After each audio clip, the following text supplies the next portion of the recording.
banking system is not managed from here, right? Is it centralized? Like that I'm not too sure. I had nothing to do with like.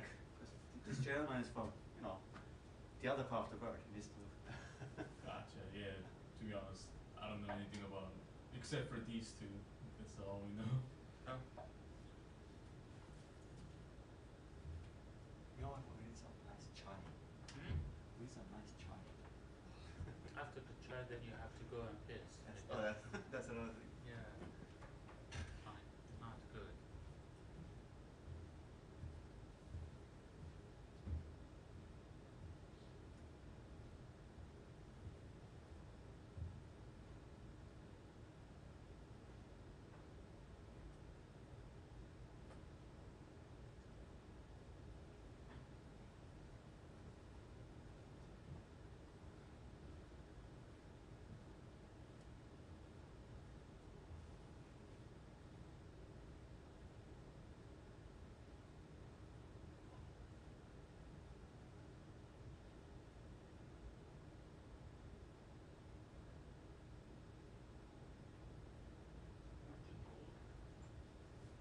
Aren't you cold?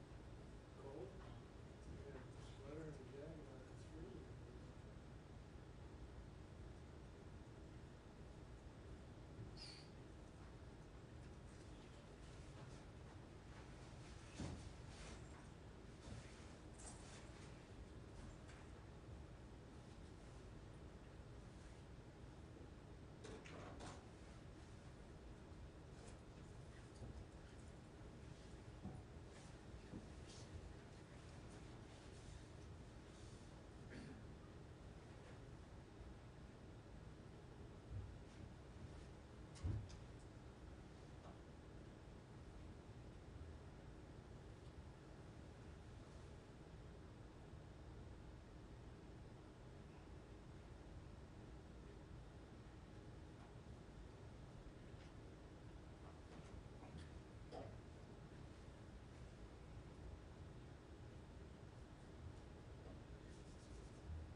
Salam. Alaikum salam. Good, how are you? Good, good. Is Erdogan going to become centerpiece or not? What? Santa what? He's going to become, is he going to complete his wish or not? Wish? What? Wish for what? I really don't I know. feel like he's trying to create a special Turkish, like, or not. Create what? I feel, I don't know, something, I don't know too much of your politics. You would know, I'm asking You know better, but you like. You know what I mean? Like Turkey, I feel like is doing. You know what I mean? I don't know what you mean. You don't? You don't know. Oh, by the way, you know your friend, your colleague, John? Mm-hmm. You know John? Mm-hmm. Yeah. The other day, me and his kids, I take my kids for this roller. Oh, how you met there? Yeah, we went. Wow. Yeah, in 10 years, of course, I've seen many of your colleagues. Of course. I'm sure we have a lot of common friends. Yeah, I don't know why, but journalists in this room and in Pentagon and the White House, not many of them become too good friends for some strange reason. I don't know why. I mean, it's Maybe the nature everybody of has me. such crazy interest groups, you know what I mean? Sir, Excellency, Ambassador to Pakistan. Oh yeah, chief had met with your prime minister yesterday. Yeah? Who? Our chief advisor of affairs. Your chief. The chief advisor of Bangladesh now. Met with Pakistan prime minister yesterday. In Egypt? Yeah. Is there some conference there or what? Yeah. About what? Youth? Some youth? No, it's a G10 10, I guess. The youth is running from the country. Why? And they're doing the conference in Egypt. Like, I don't understand. In both countries where the military has like taken away all the democratic rights, they're talking about the youth. It's politicians, man. They do so much, like, BS with people's lives. Politicians. Ugh.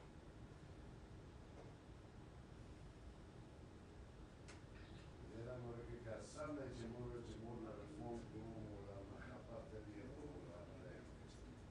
Bas बहुत खरीद के बाद होने के बाद ratio नाशो. रोशा बड़ा चला mains को देखो ज़रूरत है तस्वीर में सुपर सीरियस. कैमरान का नाम है?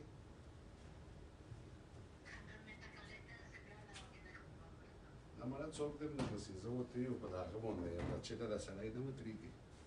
रोशा मामा.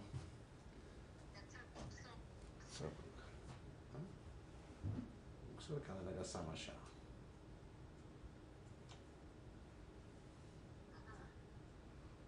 Samruga tik dışın da mama.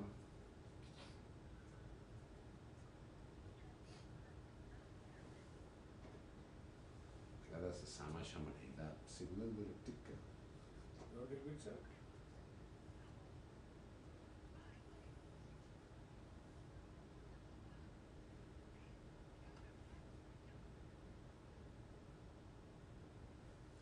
Samas mame.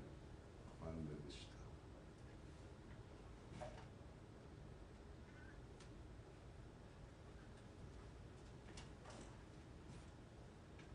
Bande dışta more.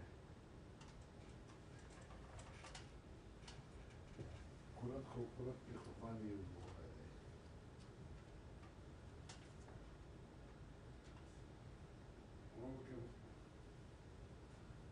Oke bana zeytinyağı usta kal.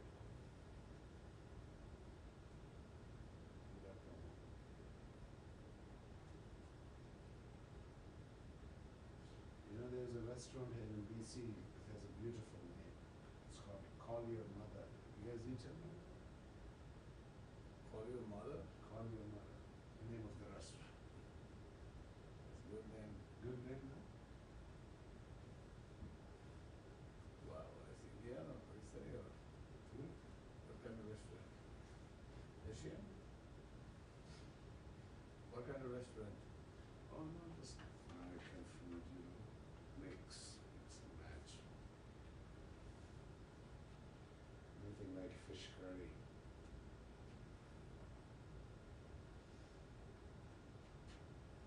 This friend of ours from Sri Lanka, she taught my wife fish curry. Now we eat some amazing fish curry.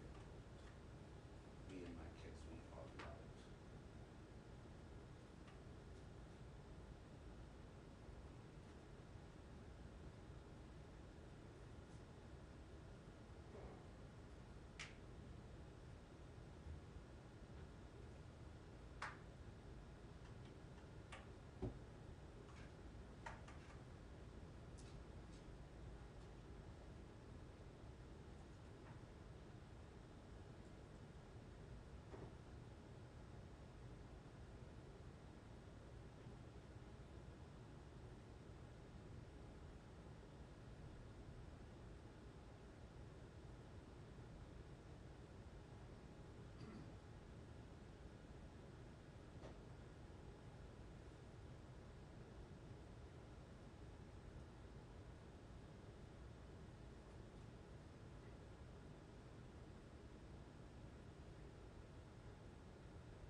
Nice and cool.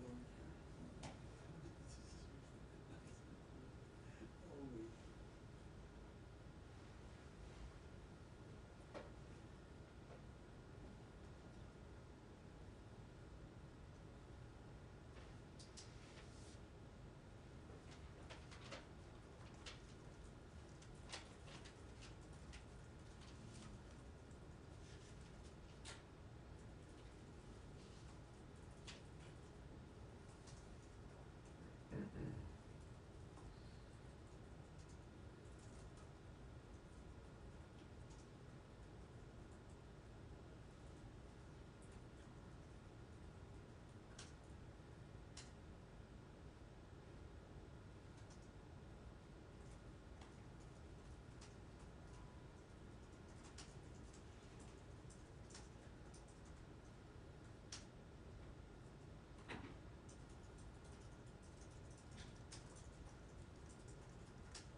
Everybody, good afternoon. How's everyone doing? I don't have anything off the top. I may have some comments at the end, but we will save that. Should we wait until the end then? I should you want to stand here for 45 minutes to an hour and then dive right into that. 5 minutes of complete silence and then. No. Why don't I'm sure there is still important All business right. Well, I'll to do. say So why something don't at you the start? end as well, but let me just start Yeah. by saying thank you very much for your time at the podium and around the building. And this is, for people who might not know, your last briefing. And That is so- correct. So anyway, on behalf of the press corps, Sean will say more, I'm sure, but thank you. Thank you, and Matt. For endeavoring to be honest and to be open and transparent. Of course. So, Thank you Thank so you. much. I'll let you take it away. yeah. All right. Let's start with Syria. Sure. So, what is the latest there in terms of your guys' interactions with HTS and others? Sure. And and how you see things going forward. Sure. Matt, so it should be no surprise to you, not much has really changed since I talked about this yesterday. We have been in touch, in contact with all the groups in Syria, including HTS. I'm certainly not going to get into the private diplomatic channels, but we have once again, and will continue to stress upon everybody that that we have an importance of doing everything we can to find missing U.S. citizens, including Austin Tice, and bringing them home. The secretary on his trip, which I know you were on, stressed quite clearly the transition principles that have been the cornerstone of our ongoing diplomatic engagements, principles that now have been taken up by countries throughout the region and well beyond that, which, if you'll humor me, our view is that when whatever government arises out of this transition, it needs to be inclusive. It needs to protect the rights of all Syrians, including women and minorities. Like all governments, it needs to preserve critical state institutions and deliver essential services.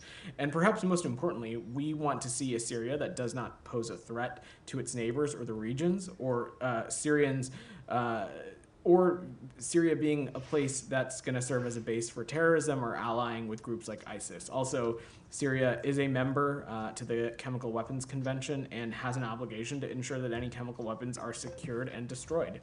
That continues to be our North Star when it comes to our engagements as it relates to Syria. Sure.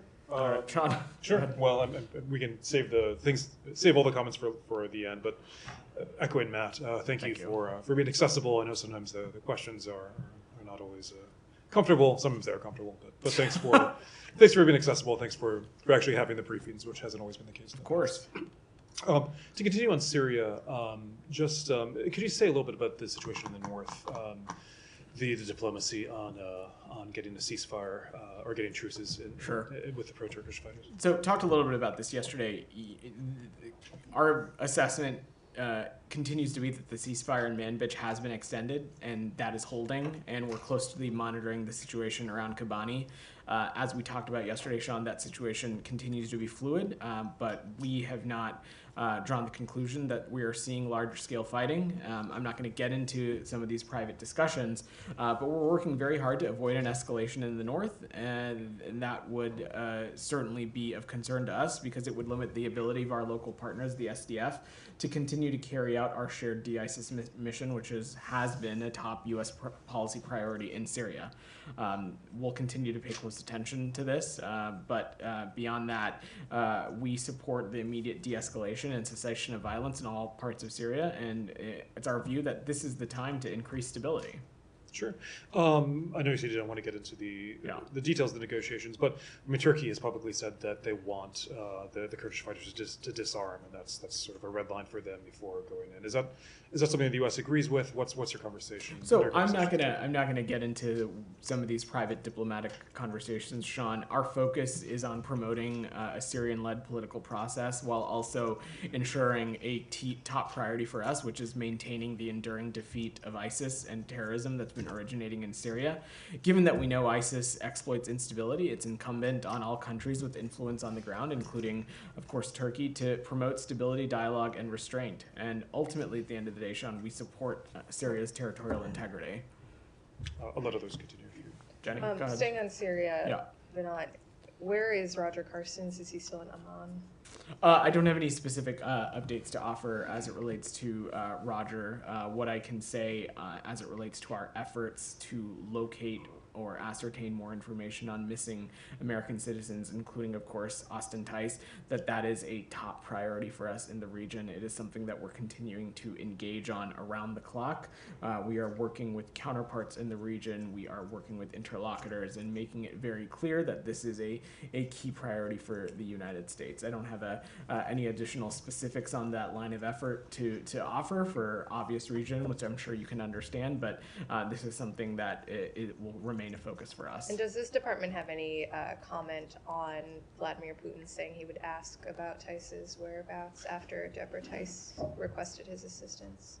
So I'm just not gonna. I don't have anything to offer on that. If there is any country that wants to play a constructive role in locating Austin Tice, we certainly would welcome that. I will note, though, that for the many years that the Russian Federation has been the one to prop up the brutal Assad regime, that Mr. Putin had the opportunity to try and help ascertain the whereabouts or location or information about Mr. Tice, and hadn't done that in any of these previous instances. So I guess actions are going to speak louder than words, but Mr. Putin is welcome to do whatever he wants. What we are focused on is everything that we can do in our disposal.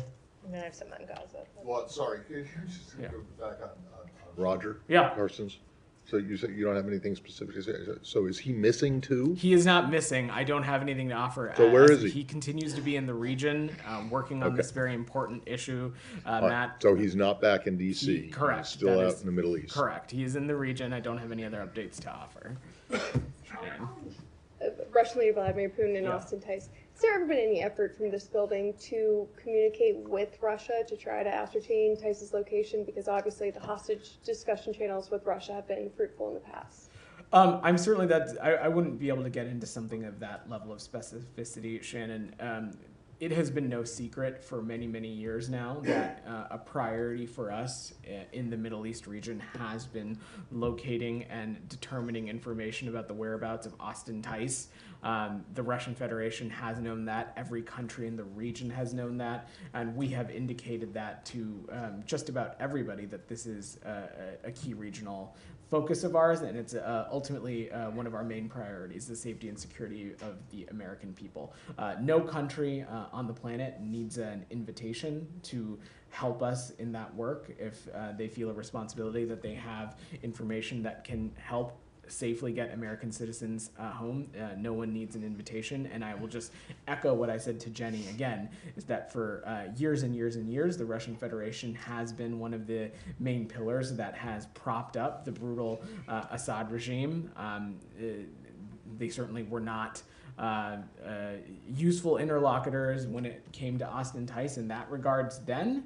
And so, again, actions are going to speak louder than words, and I'm not going to opine about what role they may or may not have to play. Sure, but going forward, since at least Putin's words are indicating that the top of the Russian government wants to play a helpful role now, will there be any effort by the State Department to communicate with Russia to see if those actions will follow up? Again, if a country has a constructive role to play in terms of sharing information about Austin Tice or locating his whereabouts, we certainly would welcome any information as it relates to that. All right, Said, go ahead. Thank you, Vedant. I'm not going to wait till the end, so I just want to thank you. Thank you. For always being the perfect gentleman, always calling on me. It is something that I never take for granted. I just want you to know that. You're welcome, So I Said. appreciate every time you called on me. Sure. It's my pleasure. And now, with that said, let me just ask you on Syria. Yeah. Now, in theory, is it possible for a U.S. official to visit Damascus while the Israelis are still bombing Syria? Are you talking about, is it I'm talking about in a in feasibility theory. sense? Well, Or? There's expectations that at one point you guys might just go to Damascus.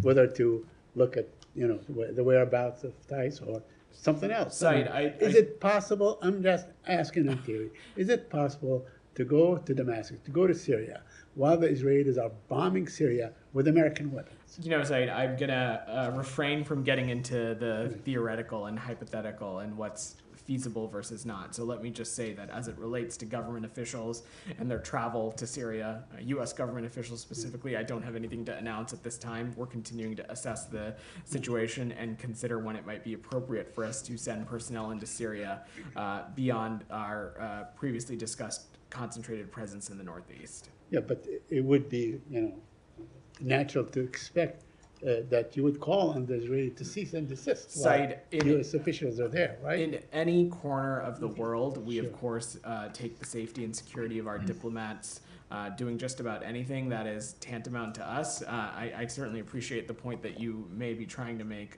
As it relates to government official travel into Syria, I just don't have anything to announce for you. I'm going to Gaza and the Palestinian issue, if you allow me. Yeah. Yesterday, or this morning, I think, the Secretary of State said that it's, he keeps saying this, that the Hamas should realize that the cavalry is not coming to save them. Is he basically saying that Hamas ought to surrender? Is he basically saying Hamas ought to surrender? Well, Saeed, when you look at the trajectory of this conflict and the things that we have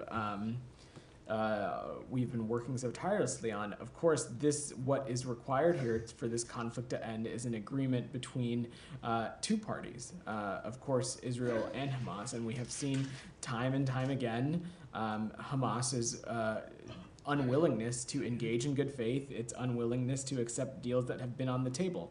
Of course, now, it is always going to be incumbent on both of these parties, Israel and Hamas, to come to an agreement. And what we're working on intensely is to bring a ceasefire to the finish line so that ultimately Palestinians and Israelis can live securely, and perhaps most importantly, the remaining hostages, including the Americans, can be returned home. We think a deal is possible. I don't have anything new to announce, but are hopeful that parties can come to an agreement soon. Okay, but I mean, the language of the Secretary of State on this issue, it seems like he's saying that what Hamas was suing for, which is a broader war, it did not happen and will not happen. So now there are new terms. That's what you're saying, that what we have had back in May, on May 31, when the President of the United States said, I have a suggestion, this suggestion is an Israeli, this is no longer on the table, correct? I can't opine on what Hamas's thinking or strategy is, Saeed.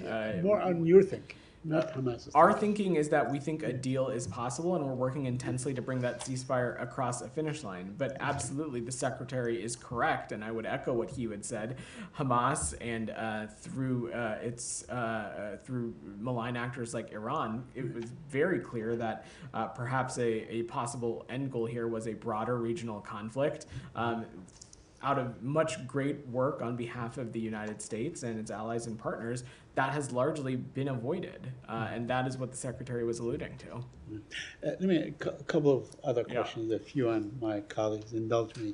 I wanted to ask you about a report in Haaretz, where it was reported that they really have a kill zone, and it doesn't matter, children or not children, whatever it is, they kill. I wonder if you saw such a report, and if you have any comment on it.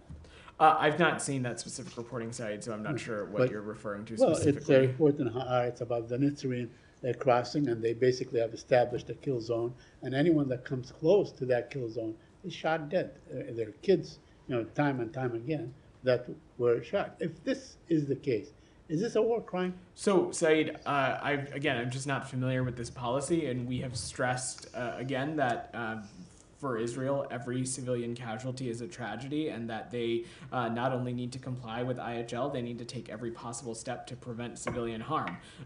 Broadly, though, we of course support Israel's right to defend itself, but as it relates to this, I will defer to the IDF to speak to any operational adjustments they may or may not be making in the region. I'm just not familiar with this.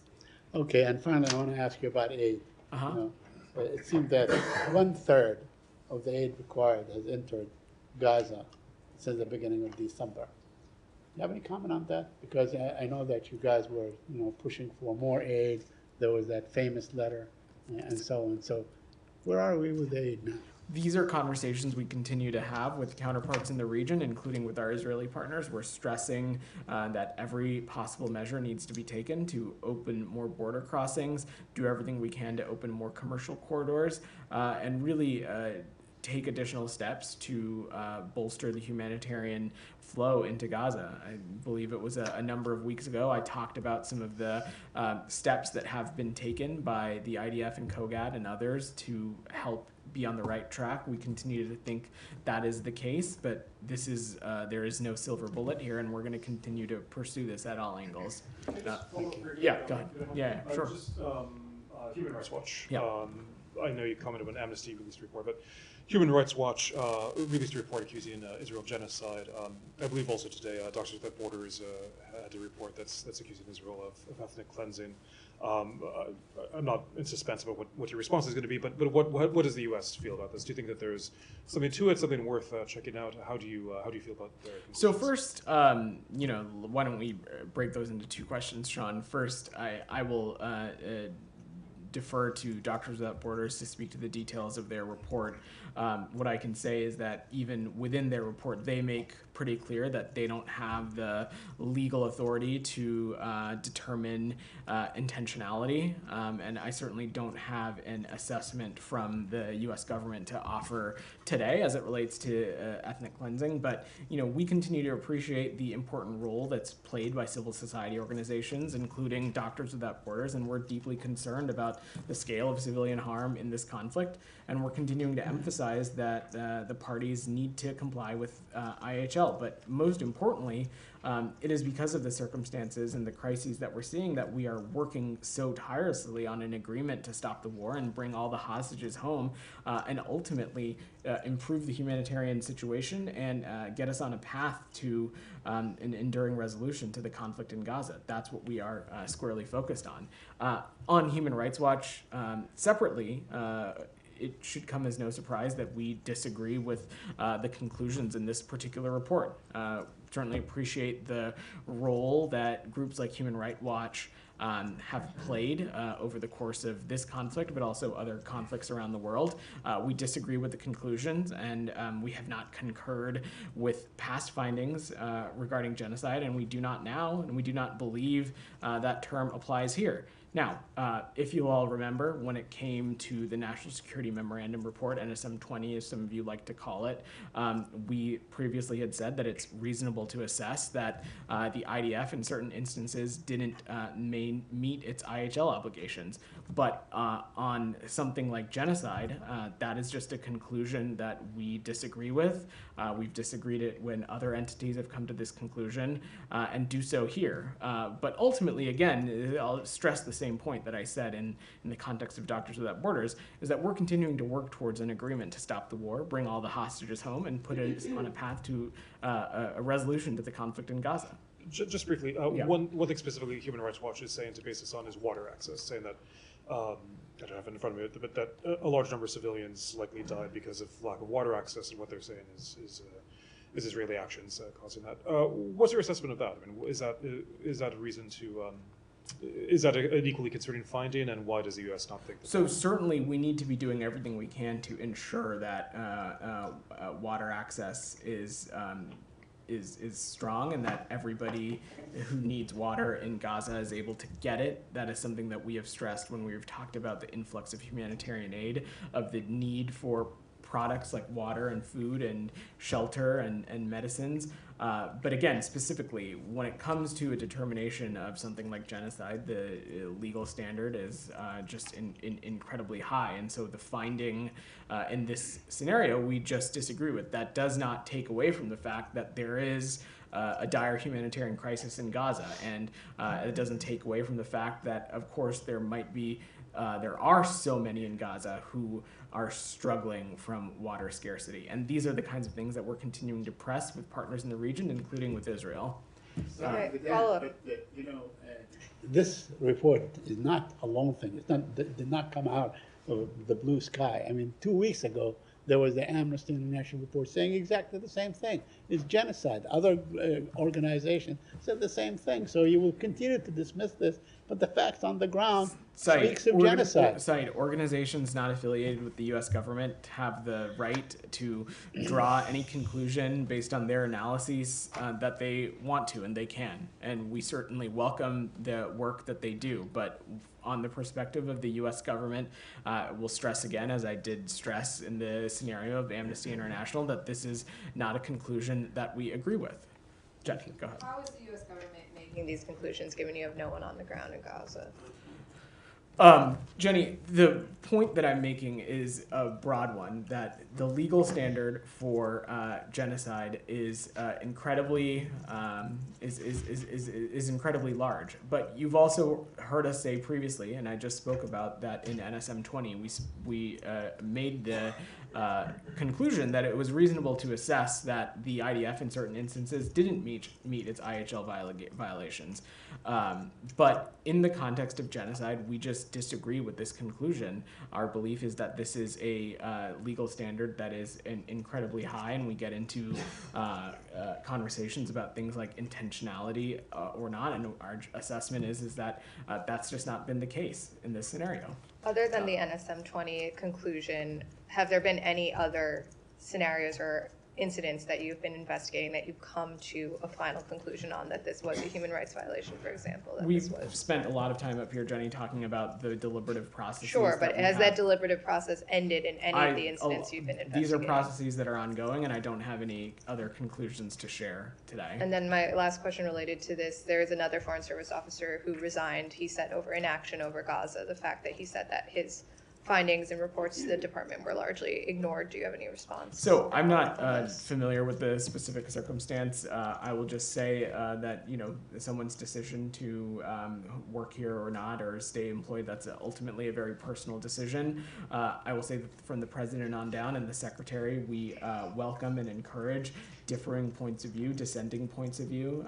We think that the end product is, again, better public policy. This is nothing that you haven't heard me say before. And I will say that when it comes to our policy as it relates to the Middle East, particularly our policy as it relates to the conflict in Gaza, this is something that we continue to be incredibly deliberative about, and we welcome varying points of view on what our aim is. But at the end of the day, I will just say again is that we are working tirelessly to do everything we can to get this ceasefire proposal across the finish line and stop the war and bring all the remaining hostages home.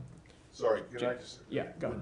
What the question was about, and maybe this should be directed to Jen, this is about the guy who resigned in July? And just came forward. 5 months, yeah.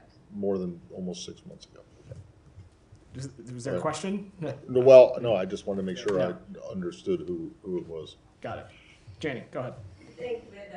Two questions on South Korea, and Russia and North Korea.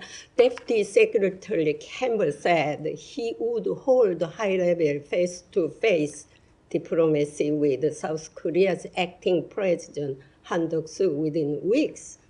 In South Korea, the top diplomacy and the security officers are currently suspended their work and arrested. The South Korean opposition party's impeachment bill includes a diplomatic assessment. My question is it possible for South Korea and the United States have normal diplomacy in this situation?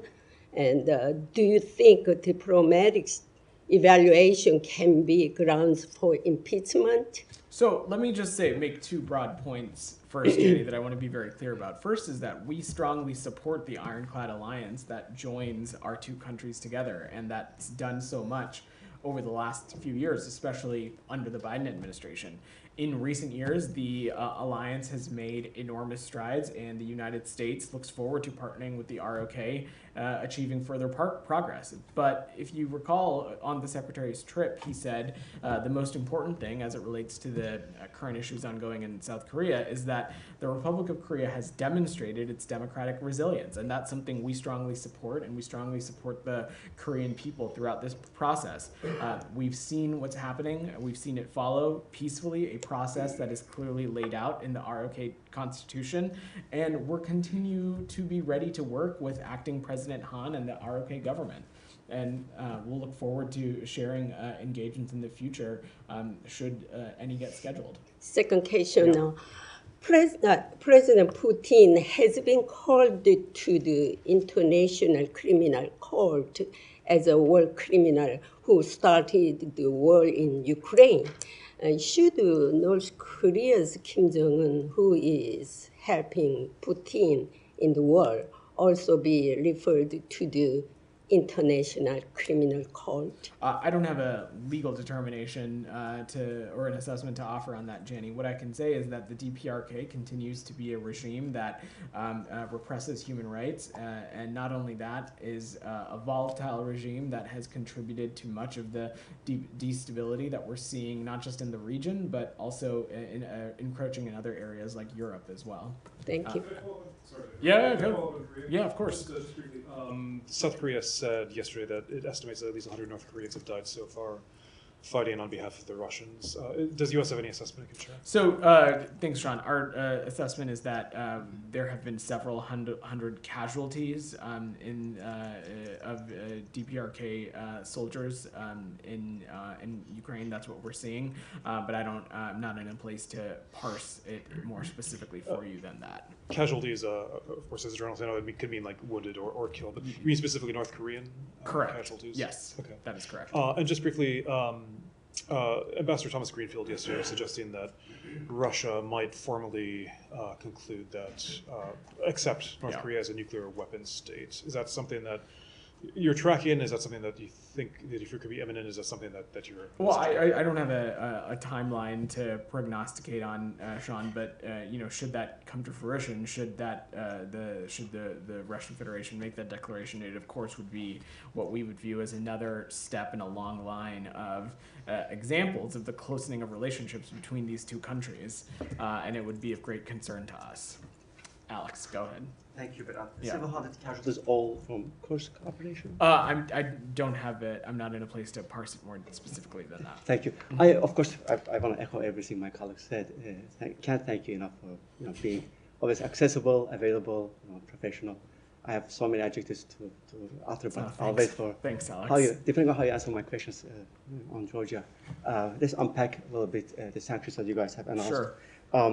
So you have sanctioned 2 more violators with Magnitsky sanctions, and on top of that, the state, according to a press release, is taking further steps to impose visa restrictions on additional Georgian individuals and members. Can you put some figure value how many violators in total today got impacted? Sure. Alex, to give some additional color for the room on this, today the Department of Treasury's OFAC imposed sanctions on Georgia's Minister of Internal Affairs and Georgia's deputy head of the ministry's special task department. These are leaders who have been involved in the brutal crackdowns on members of the media and peaceful protesters, including during demonstrations throughout 2024. The Department of State also announced that it took steps to impose additional visa restrictions on individuals responsible for or complicit in undermining democracy in Georgia and their immediate family members. Alex, these actions follow the visa actions that we announced last week, and ultimately, this is something the United States strongly condemns Georgian Dream's ongoing brutal violence against Georgian citizens, Georgian protesters, and members of the media, human rights activists, and opposition figures. Our view is that the Georgian Dream Party has turned away from Georgia's Euro-Atlantic future, which the Georgian people overwhelmingly desire and the Georgian Constitution envisions. We remain committed to promoting accountability for those complicit in human rights abuses and undermining democracy in Georgia. And in terms of the numbers, so on top of 100 violators that you have sanctioned, until last week, how many new names have been added to the State Department's list? So I just spoke about those 2 ministers at the top of answering. Those are Magnitsky, but on top of that, I will see if there's a more technical breakdown for you, Alex. But I think I've parsed it as much as I'm able to. Thank you. And what kind of message do you send to Ivanishvili by letting him off the hook one more time? Look, Alex, as you've heard us say before, taking one designation or taking a particular action one day doesn't certainly designate us doing something else in the future. This is just the latest example of the United States using the tools at its disposal to hold perpetrators in Georgia accountable, and we, of course, continue to have these various tools at our disposal. That means it's not the end of your comprehensive review. I'm just not going to preview potential actions. And one more on this, Abinat. Is it fair to say that this is a reflection of bipartisan will? President-elect Trump met with President Zoroashvili a couple of weeks ago. and we have heard different statements. I'm just not gonna. I will let the incoming administration speak to its own foreign policy. What I can say is that this is a priority for us based on our values. Rabia, Thank you, but yeah. I also want to thank you for your course. professionalism, echoing my colleagues. I have a question on Syria, if I Sure. may. Evidence of war crimes in Syria, including mass graves and evidence of torture at prisons, continues to emerge. I was wondering what is the U.S. position on investigating these crimes committed by the Assad regime, and are there any actions the U.S. is planning to take regarding accountability and prosecution? So the Assad regime, let's be very clear, the Assad regime brutalized, detained, disappeared, tortured, and killed hundreds of thousands of people in Syria. And now, at long last, the Assad regime has fallen. That is a fundamental act of justice. It is a moment of historic opportunity for the long-suffering people of Syria to build a better future for their proud country. It's also a moment of risk and uncertainty. And what we are focused on is looking to work with our partners, with the stakeholders in Syria, with the Syrian people, to seize this opportunity and manage that risk. And going forward, what we're going to do is engage with all communities in Syria to establish an inclusive transition away from the Assad regime toward an independent, sovereign Syria that respects human rights, takes all precautions to protect civilians, and upholds international humanitarian law. We want to establish an infrastructure to support Syria's neighbors, including Jordan, Lebanon, Iraq, Turkey, and Israel, should any threats arise from Syria during that period and transition. And we want to maintain our mission against ISIS and protect our forces against any threats, maintaining security of detention facilities, displaced persons camp, etc. But on the accountability on these war crimes, do you support any international or independent investigation into Assad regime's war crimes, potentially maybe referring him on or the regime officials to the ICC? So, Rabia, in practicality, I'm just unsure how that would ultimately work, given that Mr. Assad is not in the country. And ultimately, that is something that is for the future governance of Syria and the representatives of the Syrian people to determine. Make no mistake, the Assad regime is one that brutalized, detained, and killed hundreds of thousands of people in Syria, and something that we think is incredibly serious and concerning. But the Assad regime has fallen, and that in itself is an act of fundamental justice. We are now focused on doing everything we can to engage with stakeholders in Syria, first and foremost the Syrian people, to chart a new path forward. Do you plan to engage or cooperate with the new government in Damascus to identify these war criminals? We are engaging on a variety of areas. Thank you, Vedant. Yeah. First of all, you have no idea how much I'm going to miss you because whenever I ask question about Southern Central Asia, that's my topic. You have always a lot of words making headlines in India, Pakistan. So thank you so much for taking my questions. Thank you. So with that, Pakistani government has criticized the United States for imposing new sanctions against country's long-range ballistic missile program, labeling the move as double standards. How would you respond to this? So let's take a step back. The U.S. is committed to maintaining the global non-proliferation regime, and Pakistan is an important partner in that. However, we have been clear and consistent about our concerns with Pakistan's long-range ballistic missile program. It is a long-standing U.S. policy to deny support to Pakistan's long-range ballistic missile program. The Department of State will continue to use sanctions and other tools to protect our national security and ensure that U.S. exporters and U.S. financial systems cannot be abused by proliferators. And it's our hope to continue to engage instructively with the Pakistani government on these issues. Many analysts in Pakistan believe that with these sanctions, the U.S. is trying to target Pakistan's nuclear program. Is it true? Does the U.S. have concerns about Pakistan's nuclear program? So these designations are based on our concerns regarding Pakistan's long-range ballistic missile program, but they don't affect other areas of U.S.-Pakistan area cooperation, which we have a great deal of. Yeah, go ahead. Thank you, Vidhan. Yeah.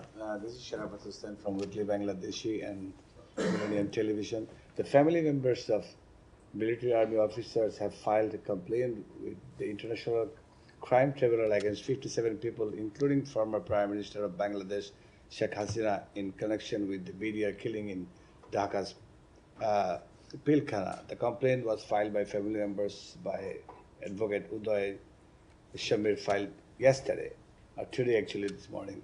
So do you have any comment on that media killing case filed against Sheikh Hasina?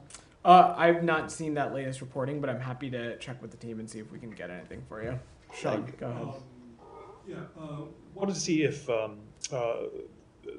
Paul Watson, the Wayland activist, maybe this was in their bingo card for one of your last questions, but Greenland, the Danish authorities in Greenland have freed him. They refused to extradite him to Japan, which wants him.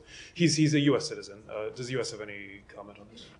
We don't. This is largely, it seems like a matter for other jurisdictions. I'm happy to check if we have any perspective to offer, but don't have anything to share as it relates to this. In the back. Thank you very much. With regards to the sanctions announced against Pakistan's entities contributing to ballistic missile, had it not be better if it would have been resolved diplomatically? Do you think that these restrictions will have any kind of restricting effect on Pakistan? So I kind of just answered that question. Look, these sanctions are in place because of our long-standing concern about Pakistan's long-range ballistic missile program. It is not meant to color the other areas of cooperation that we have between the United States and Pakistan. We expect those areas to continue to go forward. Taka, you had your hand up. Sure. Yeah. So some President Putin had a press conference today. Yeah. He took 76 questions, and he said Russia is ready for negotiation and compromise with Ukraine. So how do you take that his comment? I don't think anything. I don't really take anything or have a particular reaction. We have long said that it is up to the Ukrainian people and the Ukrainian government to decide what path it wants to take as it relates to the ongoing conflict in Ukraine. This administration has been proud to be to unearth the kinds of assistance that we've had economically, militarily, and others to continue to support our Ukrainian partners, and our focus is doing everything we can to continue to put them in the strongest position possible. Goyle, go ahead. It's two quick questions. One, if you want to talk about U.S.-India space delegation, what are we doing about this space agreements and missions? Can you be a little bit more specific about what you're referring to? There were Indian ambassador and deputy secretary. They went to Houston as far as this as a delegation for space mission or space agreements between the two countries. Yeah, so we put a readout out about Deputy Secretary Campbell's travel to Houston. He was accompanied by Principal Deputy National Security Advisor John Feiner and Ambassador Quatra. They had some important engagements with space officials related to India, and I would just point you back to that readout. And second one, sir, as we come to the end of the year, millions and millions of people around the globe still suffering for basics because of these two continuing ongoing wars in the Middle East and also Ukraine and Russia. So they are hoping still when these wars will end and they will have better lives ahead for them. So that is something that we are focused increasingly on, is doing everything we can in the context of Ukraine to make sure our Ukrainian partners are in the best position possible, that they are continue to be in a place of strength. We have stressed that no decision about Ukraine can be made without Ukraine as part of that conversation and without part of the table, and that will continue to guide our strategy going forward. Thank you, sir.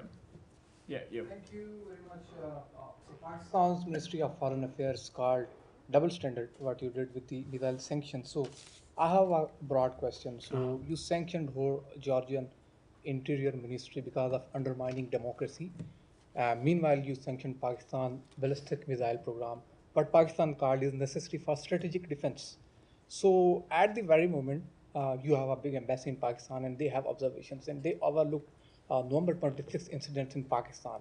There are actors who are undermining democracy over there. They are attacking crackdowns on protesters. So categorically, you are doing things that are linked with Pakistan strategic defense. But regarding democracy, you have some different standards. So isn't that double standards, we can say? No, not at all. And I think it's highly inappropriate to try to compare situations in countries as if they are apples and apples. That is simply not the case. Each country is different. Each circumstance is different. These sanctions that we made in Pakistan are rooted in, as I have said now 3 times, our longstanding concerns about their long-range ballistic missile program. It is not a bearing on other areas of cooperation between us and Pakistan, and our sanctions in Georgia have been in large part because of the crackdown that we have seen and the turn that we have seen the Georgian Dream Party take, which in our view is not just a turn away from Georgia's constitution, it's a turn away from the will of the Georgian people. And ultimately, though, we of course are going to stress the importance of democracy and governance everywhere in the world. Go ahead, Alex. I'll give you the last question. Yeah, please. Sorry?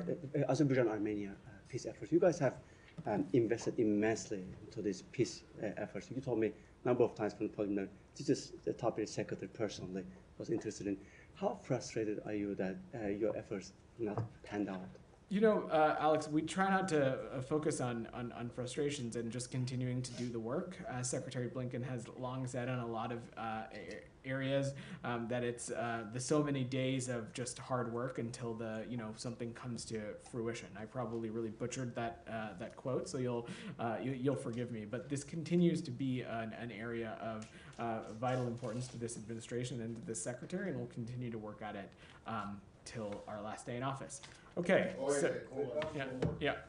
There is at least one lawsuit, I believe, that's being filed today on behalf of Palestinians, Palestinian Americans, LPRs and family members, that basically is suing or is about to sue the State Department for not evacuating them from Gaza at any time. I realize that you won't talk about a pending lawsuit, sure. But is it the State Department's belief that it has a legal obligation to evacuate or rescue American citizens from places where there is a conflict going on? So you're absolutely right, Matt. I'm not going to get into commenting on this given that it is pending litigation. I'm also not going to opine on our legal obligations or not because I am not a lawyer. But what I can say is that... Well, you don't need to be a lawyer. Does the State Department think that it has a legal obligation? I'm just not in a place to offer a legal assessment. To rescue or to evacuate American citizens. If you'll allow me, what I am happy to offer is that the safety and security of American citizens around the world is our top priority. Yes. And in crisis scenarios, in every corner of the earth, whether it was Haiti, whether it was Sudan, whether it was Niger, whether it was Lebanon, whether it was the conflict in Gaza, Israel, we have unearthed avenues to help American citizens safely depart in creative ways, whether that means deploying additional consular officers, trying to turn on modes of transportation over land, over sea, charter flights, which we've spent a lot of time talking about. It is a top priority for us, and it is something that we will always lose sight on. I don't have a person. I'm not going to get into legal. Right. Well, exactly. But that's the whole point of the question. Because I mean, if there is no such legal obligation, and I don't frankly think that there is, but if there isn't, then it would seem to me that you guys would just call for this lawsuit or lawsuits of these of this type to be dismissed out of hand. It's completely understandable that you would have that you would feel a moral obligation or some kind of an obligation to help, but the question is whether it is a legal requirement. To which I don't have an assessment for you on the legal requirements of not. So, all right. I'm going to just, if you give me a point of personal privilege, because as Matt mentioned, and as many of you talked about at the beginning, today is my very last press briefing of the Biden administration. We are going to be down for the holidays. As you know, Matt will be back up here in the new year, but as some of you might also be tracking, my wife and I are expecting a baby girl sometime next week. And so I will be out caring. Thank you. I will be out. I'll be out caring for her for most of the remainder of the term. So this is my last time up here. It has been an honor and privilege getting to come up here regularly and take questions and talk to you all with these two flags behind me. I have so much reverence for this institution and the role that it plays in our foreign policy and our national security. I want to take a little bit of time to thank people. I will go very fast. I'm sure I will miss some folks, but you're going to entertain me because I have this space. I want to first thank my colleagues across the Department of State, especially our foreign service officers and civil service officers. They are the backbone of this department and integral to American diplomacy. Our diplomacy is more successful and our country is more secure, in my view, when they have a seat at the table. I want to especially thank the press office and the spokesperson's team, particularly Heather Fabricant, Mignon Houston, Nathan Tech, and Jennifer McEwen, who have been so key to the work that Matt and I do and have been integral to making sure that we have everything we need to come out and take your questions. I'd want to thank the PAOs across all the bureaus that get us ready for these briefings, that answer your questions, that answer our questions at all hours of the day. There's been so many colleagues across the department who have had my back and who've been vital to our success here. I want to give a shout out to the 7th floor leadership, Susie George, Tom Sullivan, Kurt Campbell, Rich Verma, former 7th floor leadership, Toria Newland, Wendy Sherman, Brian McCune, Derek Cholet, Liz Allen. They've been incredible partners, and I am so glad to have had the chance to work with them. I want to thank Ned Price and Matt Miller, the two spokespersons that I've worked with up here. Getting to work with them and getting to do this job in partnership with them has been, and getting to learn from them has been one of the best parts about this job and has made this job incredibly special. I want to thank Secretary Blinken. He is a brilliant public servant and a brilliant diplomat, and it's an inspiration to come to work every day, and I will forever be humbled by his trust and confidence in me to come up here and represent him and represent the department regularly. I want to thank President Biden, Dr. Biden, Vice President Harris, and Mr. Emhoff. Getting to serve in their administration from before day one has been a dream come true. And I think this country is better for the grace, dignity, and decency that they've embodied over these past 4 years. Lastly, second to last, I would be remiss if I didn't mention my wife, Sneha, for her patience with me and the kinds of jobs that I have been taking for probably too many years now. I couldn't do this job and other ones like it without her support and her encouragement. And lastly, I want to thank all of you. The work that you all do to help inform American families and help them make decisions about their country and its future and the world around them is so critically important. An independent free press is, I think, one of the most important pillars of a well-functioning democracy. I took very seriously the responsibility to come down here regularly and take your questions. I'm sure you not have always been satisfied with my answers, and I'm sure I have harassed you about headlines and deadlines and the attributions and the inclusion of relevant background, but that is how I think it's supposed to work. So working with you all has been an honor and a privilege, and hopefully you all have made me a better spokesperson in the process. So thank you. Good luck. Thank you. Thanks, Ron. Thanks, guys.